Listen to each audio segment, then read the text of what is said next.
میں نے جس حدیث کو آپ کے سامنے آغاز میں پڑھا ہے یہ مولا امیر المومنین علیہ السلام کی حدیث مبارک ہے، اور اس حدیث کو ہمارے عظیم الشان ایک محدث گزرے ہیں شیخ صدوق رضوان اللہ تعالیٰ علیہ۔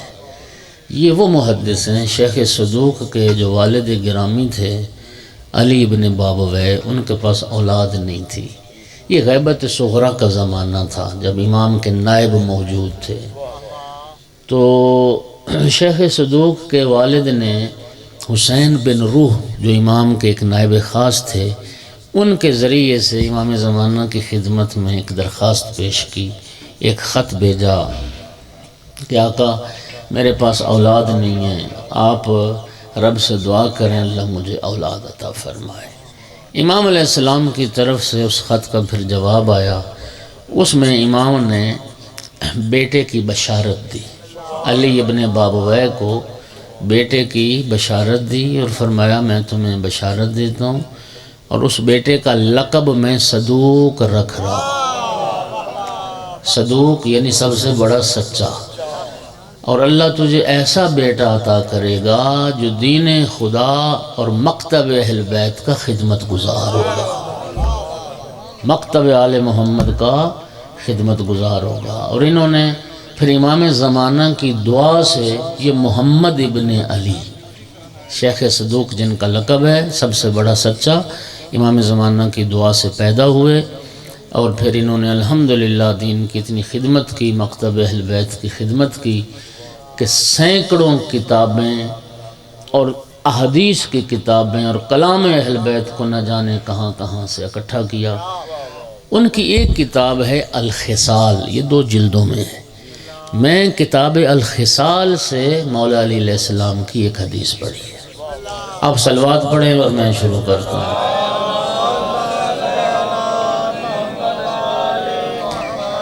توجہ ہوگی حضرات؟ تو سنی آقا امیر المومنین علیہ السلام نے فرمایا لقد علم المستحفظون من اصحاب النبی محمد صلی اللہ علیہ وآلہ وسلم۔ آقا کا جب نام آیا کرے تو ضرور درود پاک پڑھا کریں، اس لیے کہ کبھی کوتاہی نہ کیا کریں، مجلس میں بیٹھے ہوں اذان سنیں، اقامت سنیں، جب بھی سرکار کا نام آئے، جس طرح آل رسول کا ذکر سن کے درود پڑھتے ہیں، پیغمبر کا نام مبارک سن کے بھی درود پڑھا کریں، چونکہ آقا نے فرمایا من سامع اسمی ولم یصلی علیہ فقد جفانی، جو میرا نام سن کر مجھ پر میری آل پر درود نہیں پڑھتا وہ میرے حق میں جفا کرتا ہے۔ الحمدللہ شیعہ قوم وفادار ہے، جفاکار نہیں ہے، لہٰذا بلند صلوات پڑھیں آقا کے۔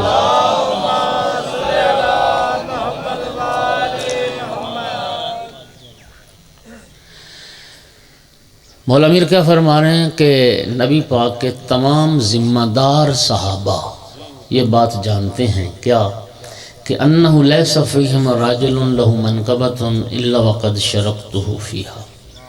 سب صحابہ جانتے ہیں کسی صحابی کے پاس کوئی فضیلت ایسی نہیں ہے جس فضیلت میں میں علی ان کے ساتھ شریک نہیں۔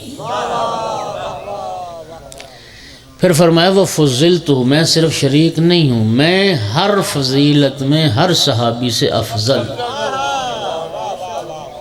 وَلِيَ سَبْعُونَ مَنْقَبَةً لَمْ يَشْرَكْنِ فِي عَهْدٍ مِّنْهُمْ۔ جملہ سنیے مولا امیر فرما دیں لیکن میری 70 فضیلتیں ایسی ہیں جن میں کوئی صحابی میرے ساتھ شریک نہیں۔ 70 فضیلتیں میری ایسی ہیں کہ جن میں کوئی صحابی میرے ساتھ شریک نہیں ہے۔ یقینی بات ہے اگر کوئی بندہ بہت صاحب مطالعہ ہونا جی تو 70 فضیلتیں کا معنی کم از کم 7 عشرے، یعنی ایک عشرے میں 10 فضیلتیں اگر پڑھی جائیں تو پھر 7 عشرے تو بنیں گے نا جی۔ تو میں ایک فضیلت جو مولا نے اس حدیث میں اپنی پہلی بیان فرمائی کہ جس فضیلت میں کوئی صحابی میرے ساتھ شریک نہیں، وہ آپ کے سامنے بیان کرتا ہوں۔ آپ ایک مرتبہ پھر بھی اپنی زبانوں کو معطر کریں ذکر صلوات کا۔ فرمایا اول منقبۃ لی لم اشرک باللہ طرفۃ عین ولم اعبد اللات والعزیٰ۔ مولا علیہ السلام فرماتے ہیں میری وہ فضیلت جس میں کوئی صحابی میرے ساتھ شریک نہیں، پہلی فضیلت یہ ہے کہ میں علی نے کبھی شرک نہیں کیا۔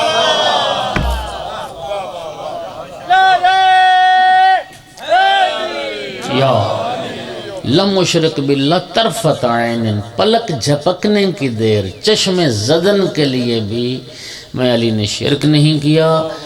وَلَمْ عَبُدِ اللَّاتَ وَالْعُزَّى، اور میں نے چشم زدن کے لیے بھی، پلک جھپکنے کی دیر بھی لات اور عزہ کی پوجا نہیں کی۔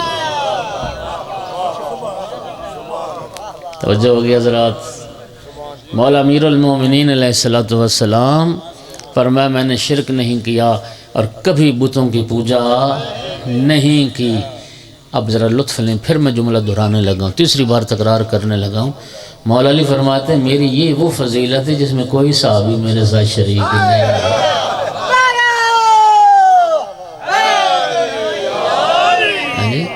اس کا مطلب یہ ہوا باقی سب کافر سے مسلمان ہوئے، سب کے سب شرک سے اسلام کی طرف آئے، اور سب کے سب بت پرستی چھوڑ کے خدا پرستی کی طرف آئے۔ مولا علی فرماتے ہیں میں نے چشم زدن کے لیے بھی لات اور عزہ کی پوجا نہیں کی۔ یہی وجہ ہے کہ ساری دنیا صحابیت کے نام کے ساتھ لکھا جا سکتا ہے رضی اللہ عنہ، لیکن کرم اللہ وجہہ، یہ جملہ مولا امیر المومنین علیہ السلام کی ذات کے ساتھ خاص ہے۔ یہ جملہ مولا امیر المومنین کے علاوہ نہ کسی اور نام کے ساتھ لکھا جا سکتا ہے، نہ لکھا دیکھو گے۔ کرم اللہ وجہہ کا معنی کیا ہے؟ اللہ نے جس کے چہرے کو عزت بخشی ہو، اللہ نے جس کے چہرے کو شرف بخشا ہو، وہ صرف مولا علی کی ذات ہے۔ اور کیوں؟ اس لیے کہ رسول اللہ نے یہ فرمایا علی لم یعبد صنما قط، علی کی ذات واحد ذات ہے جس کی پیشانی کبھی کسی بت کے آگے نہیں جھکی۔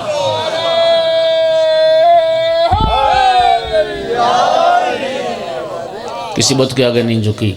آپ جانتے ہیں جزیرت العرب والے نا سارے، چاہے وہ مکہ والے تھے چاہے مدینہ والے تھے، سب کے سب وہ بت پرست تھے۔ مدینہ مکہ والے سب بت پرستی کرتے تھے، سب جزیرت العرب اس شرک میں مبتلا تھا۔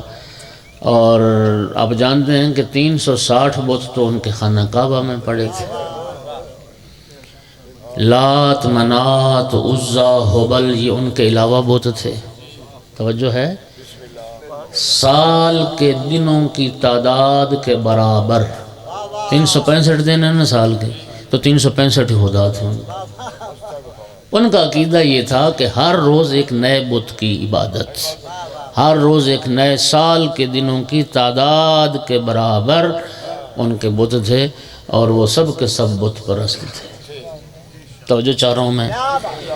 سامعین گرامی، ایک بت پرست بت فروش معاشرے میں، اچھا یہ لات، منات، عزہ ان کے بڑے بڑے خداؤں میں تھے، ان کے کیٹیگریز بھی تھی نا۔ امیروں کے خدا ذرا اور اچھی ذات اچھی ذات، جو بہت بڑے مالدار تھے نا جی، ان کے بت ہوتے تھے سونے چاندی کے، جو غریب تھے ان کے مٹی کے ہوتے تھے بت۔ متوسط طبقے تھے نا، ان کو حلوے کے بھی بت بنا لیتے تھے۔ ہاں جی، ہاں یہ بھی ٹھیک ہے، یہ ہے حقیقت ہے، ایسے ہی بنا لیتے تھے نا حلوے کے بت، پھر جب بھوک لگتی تھی پھر کھا بھی لیتے تھے۔ تو یہ ان کے نا خداؤں کی کیٹیگریز تھی نا، درجے تھے بنے ہوئے۔ بہرحال یہ لات، منات، عزہ جو تھے، یہ بڑے بڑے بت تھے، یہ مورتیاں تھیں، عورت کی شکل کی مورتیاں تھیں۔ مدینہ والے جو تھے وہ منات کی پوجا کرتے تھے۔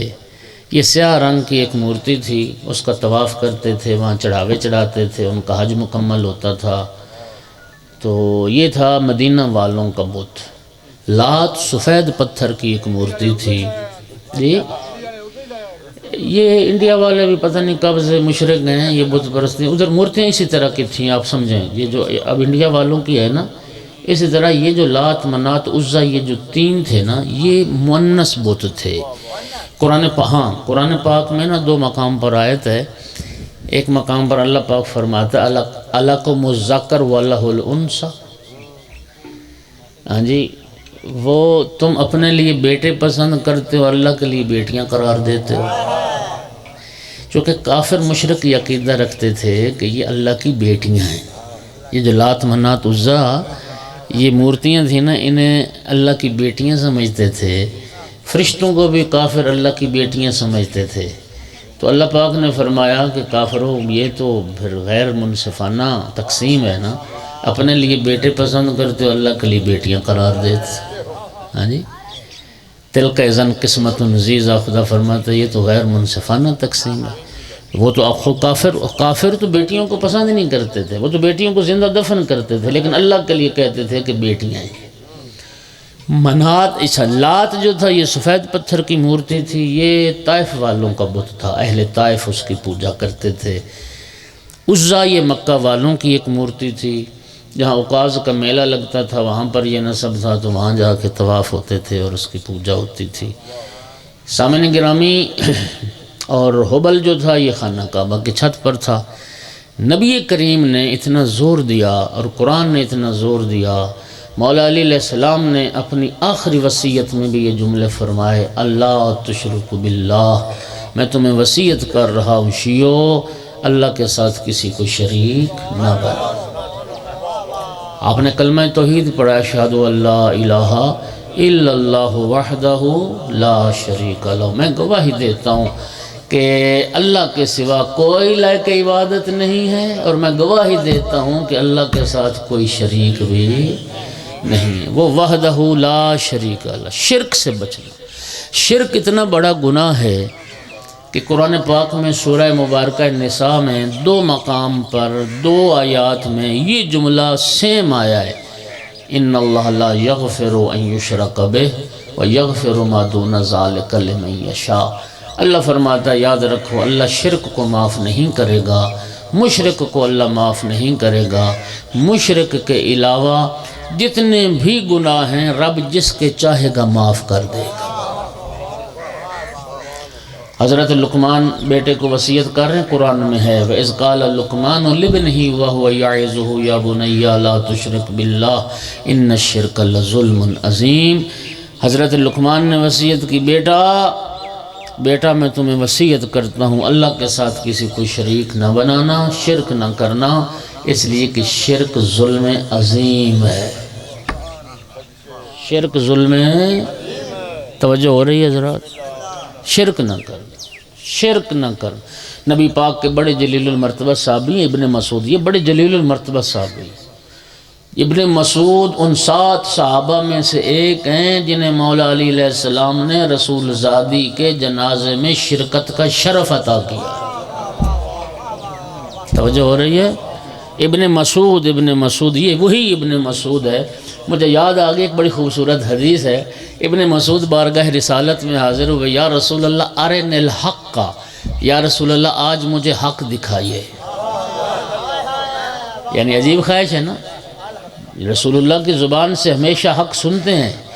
آج خواہش کی یا رسول اللہ میں حق مجسم دیکھنا چاہتا ہوں، مجھے حق دکھائیے. سرکار نے فرمایا ابن مسعود اس حجرے میں داخل ہو جاؤ. ابن مسعود جب حجرے میں داخل ہوا، کیا دیکھا؟ مولا علی علیہ السلام نماز پڑھ رہے.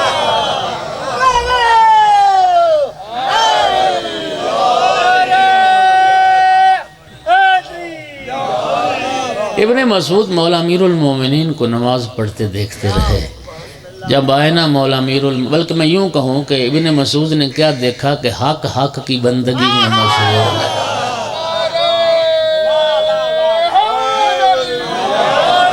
ابن مسعود جب دعائے قنوت پر پہنچے نا مولا امیر المومنین، تو ابن مسعود نے سنا کہ مولا علی علیہ السلام نے قنوت میں اس طرح سے دعا مانگی، اللہم بحق عبدک ونبیک محمد اغفر لشیعتی. اے اللہ تجھے اپنے محبوب، تجھے اپنے نبی کا واسطہ میرے شیعوں کے گناہ معاف کر دے. او شیعوں خوش نصیب. مولا امیر المومنین، باقی آئمہ، رسول زادی، بنت پیغمبر اپنے شیعوں کے گناہوں کی رب سے معافی کی درخواست کرتی. ابن مسعود کہتا ہے میں مولا امیر المومنین علیہ السلام کو دیکھ کے جب حجرے سے باہر نکلا تو نبی کریم نماز میں مصروف تھے۔ میں روایت کا ذمہ دار ہوں۔ ابن مسعود کہتا ہے میں نبی پاک کو دیکھتا رہا، سرکار نماز پڑھ رہے تھے، جب رسول اللہ قنوت میں پہنچے تو اس طرح سے دعا کی، اللہم بحق عبدک و ولیک علی اغفر لامتی، میرا اللہ تجھے تیرے عبد تیرے ولی علی کا واسطہ میری امت کے گناہ معاف کر۔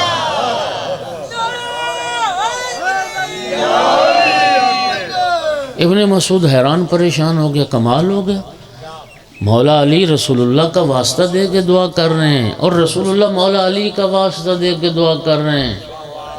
سرکار نے نماز ختم کی تو ابن مسعود کی حیرانی اور پریشانی کو دیکھ کے فرمایا، ابن مسعود کفر بعد الایمان، ابن مسعود کیا خیال ہے ایمان کے بعد کافر ہونا چاہتا ہے؟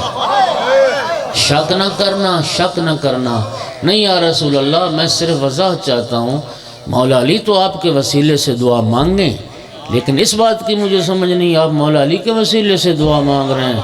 فرمایا ابن مسعود سن، جب میرا بھائی علی بارگاہ رب العزت میں دعا کے لیے ہاتھ بلند کرتا ہے، مجھ محمد سے بڑا وسیلہ علی کو نظر ہی کوئی نہیں آتا جو خدا کی بارگاہ میں پیش کرے۔ اور ابن مسعود جب میں اللہ کی بارگاہ میں دعا کے لیے ہاتھ بلند کرتا ہوں، علی سے بڑا وسیلہ مجھے کائنات میں نظر ہی کوئی نہیں آتا جو خدا کی بارگاہ۔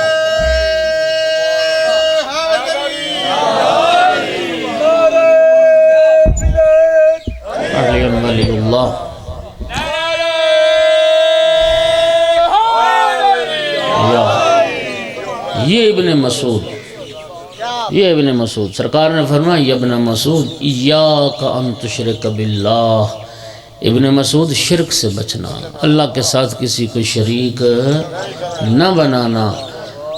ایاک ان تشرک باللہ ولو قطعت او صلبت او احرقت بالنار، ابن مسعود تمہیں تلوار کے ذریعے تمہارا بدن ٹکڑے ٹکڑے کر دیا جائے، تمہیں سولی پر چڑھا دیا جائے، یا تمہیں آگ میں جلا کر تمہاری راکھ بنا دی جائے، سب کچھ برداشت کر لینا لیکن شرک نہ کرنا، شرک سے بچنا شیعو۔ چونکہ کلمہ توحید پھر پڑھیے، اشہد اللہ الہ، کیا گواہی کیا دیتے ہیں کہ میں اے اللہ گواہی دیتا ہوں کہ تیری ذات وحدہ لا شریک ہے، لائق عبادت صرف اللہ کی ذات۔ آپ مجھے ایمان سے بتائیں، بندہ کلمے میں تو گواہی دے کہ لائق عبادت صرف اللہ ہے اور سجدہ کسی اللہ کے غیر کو کر رہا ہو تو پھر اس دے کلمے دا کی اعتبار ہے؟ شرک سے بچنا، شرک نہ کرنا۔ مولا علی فرماتے ہیں میں نے پلک جھپکنے کی دیر بھی شرک نہیں کیا اور میں نے لات و عزا کی پوجا نہیں کی۔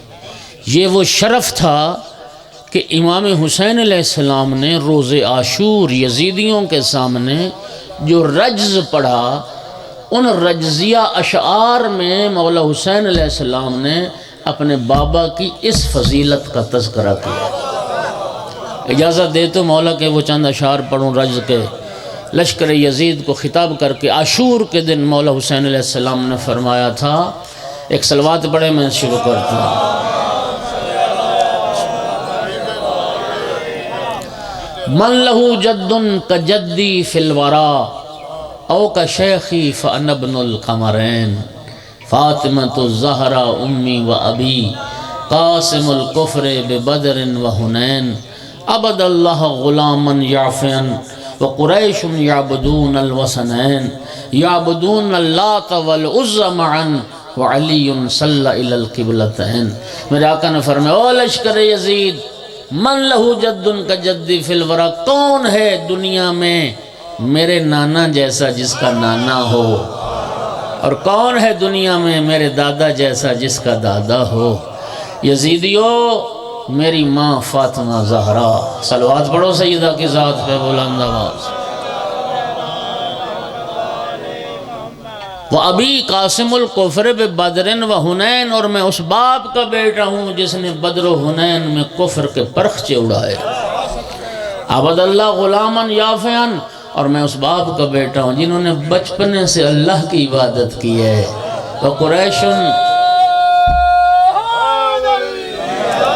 وَقُرَيْشٌ يَعْبُدُونَ الْوَثَنَيْنِ، جبکہ قریش ان دو بتوں کی پوجا کر رہے تھے، لات اور عزا کی۔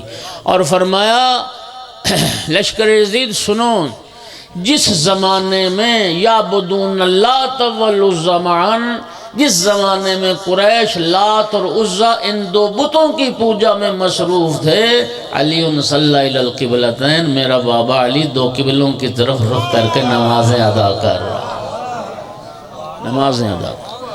اور مومنین قدردان بیٹھے کو جملہ کہنے لگا ہوں، جس زمانے میں جس ماحول میں بت تراش رہتے ہوں، ظاہر بت بنتے بھی تو وہیں تھے نا، کیا خیال ہے؟ چنوٹ والے تو نہیں بناتے تھے۔ جس معاشرے میں بت تراش رہتے ہوں، جس معاشرے میں بت فروش رہتے ہوں، جس معاشرے میں بت پرست رہتے ہوں، اس معاشرے میں بت شکن کا پیدا ہونا یہ رسول کی تربیت کا کمال۔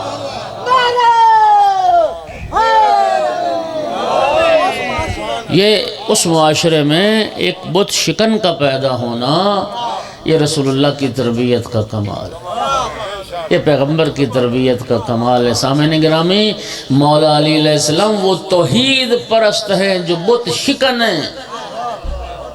کیا خیال؟ ایک کلام بڑا سوشل میڈیا پہ وائرل ہوا، بڑا اچھا کلام ہے، اس کا ایک شعر سناتا ہوں کہ شاعر نے کہا کہ بت بنانے میں تو شامل تھے قبیلے سب کے، بت بنانے میں تو شامل تھے قبیلے سب کے، بت شکن صرف علی ہیں یا علی کے بیٹے۔ صلوات۔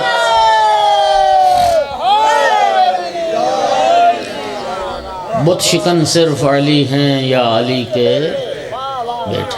مولا علی نے بھی بت شکنی فرمائی، امام حسین علیہ السلام نے بھی بت شکنی فرمائی۔ قدردان بیٹھے ہو، ایک اہل علم کا بڑا خوبصورت جملہ ہے، انہوں نے فرمایا کہ باپ بیٹے کی بت شکنی میں بھی فرق ہے۔ مولا علی علیہ السلام نے بے جان بت توڑے تھے، مولا حسین علیہ السلام نے جاندار بت توڑے۔ مولا حسین نے جاندار بت توڑے تھے۔ بت شکن صرف علی ہیں یا علی کے بیٹے۔ اور آپ کیا سمجھتے ہیں، بت توڑنا آسان کام ہے؟ یا حضرت ابراہیم علیہ السلام نے بت توڑے تاریخ انسانیت میں، یا ابراہیم کے بیٹے حیدر قرار علیہ السلام نے بت توڑے؟